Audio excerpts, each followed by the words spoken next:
Welcome to Beat Diabetes. We're going to continue to look at Dr. Richard Bernstein's book called The Diabetes Diet, and we're going to look at the glycemic index. The glycemic index. For some people, that's all they want to know. How does it rate on the glycemic index? Or does it say on the package of this particular food, low glycemic or low on the glycemic index? And if so, then it obviously must be safe. When you read what Dr. Bernstein has to say about it, you find he's not really too much impressed with the common ideas about the glycemic index. You get the feeling he just doesn't much like it, period. But especially with how some people consider certain foods to be low glycemic when, according to him, they are not. So let's look at a few of the things he says. Before we get into it, though, let's talk about what it is, the glycemic index. At some point in the history of blood sugar and research on blood sugar, somebody figured out that we should compare foods with their ability to raise blood sugar as they would compare to pure glucose. So if a certain amount of pure glucose raises my blood sugar 100 points, and another food with a certain level of eating that much food raises it 80 points, then it's about 80 on the glycemic index. If it raises about half the amount of pure glucose, it's going to get a 50 on the glycemic index. So it's essentially, how does this food rate compare to pure glucose? I didn't say pure sugar because table sugar is a combination of glucose and fructose, but glucose is what raises blood sugar. So here's what Dr. Bernstein has to say. He says, I would say that if a food is going to be classified as low, that is, low glycemic, then it must not provoke a sharp increase in blood sugar levels. It should allow you to adhere to the laws of small numbers. He's real big on this law of small numbers, and his idea is if you can keep your glucose on the low side in terms of spikes and glucose rises, you can deal with it so much easier, and that's true for type 2 or type 1. And he goes on to say, it should keep your need for insulin, whether injected or made by your body, to the minimum. And some people think Dr. Bernstein is all about glucose only, but he talks actually quite a bit, if you read his books, about the importance of low insulin. Now, he has to take insulin. He's a type 1. And if you're a type 1, you have to take insulin. But how much insulin you have to take is going to depend largely upon the types of foods you eat. He shares this thought.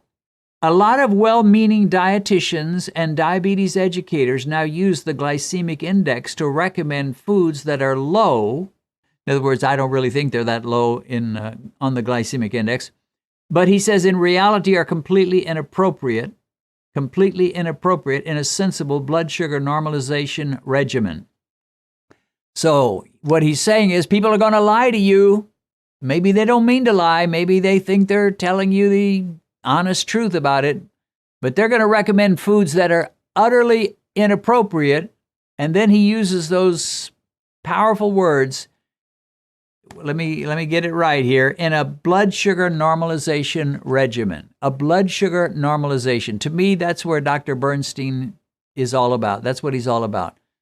Blood sugar normalization. Now, again, there's going to be a lot of folks that are going to say, you're a diabetic. You should not expect blood sugar normalization.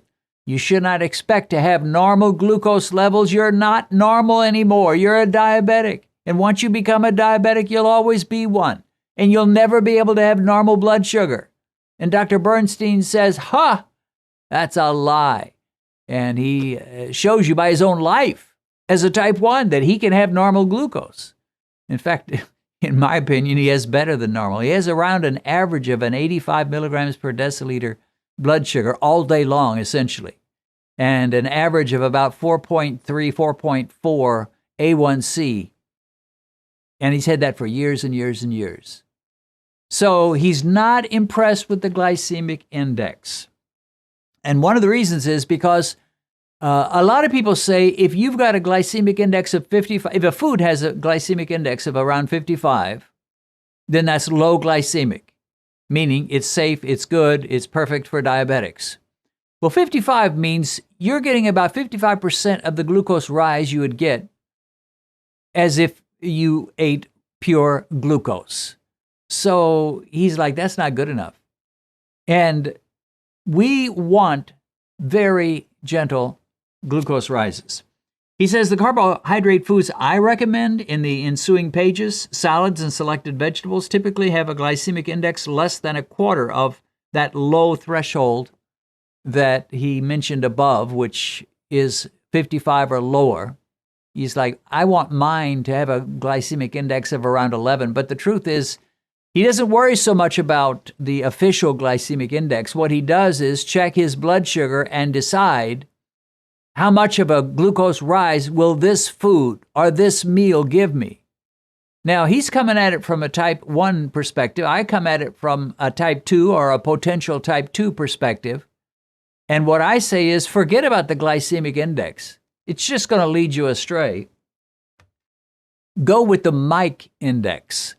The Mike index. I call this fella Mike. He's actually a glucose meter, and it's actually not a he at all. It's just a little machine, a little computer, you might say. But this tells me what I need to know. I'm not going to trust what they put on some package. I've eaten Ezekiel's bread, which ought to be perfect for diabetics. It's not.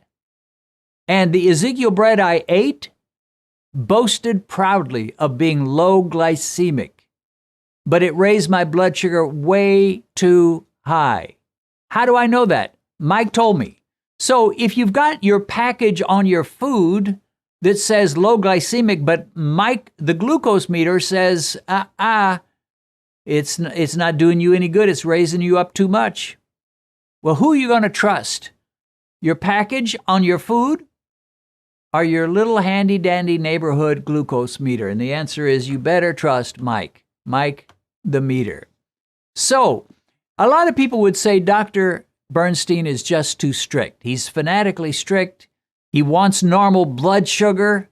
He's 90 years old and he still wants normal blood sugar. He's a type 1 diabetic and he still wants normal blood sugar. What's wrong with him? Well, there's nothing wrong with him. He just takes diabetes seriously.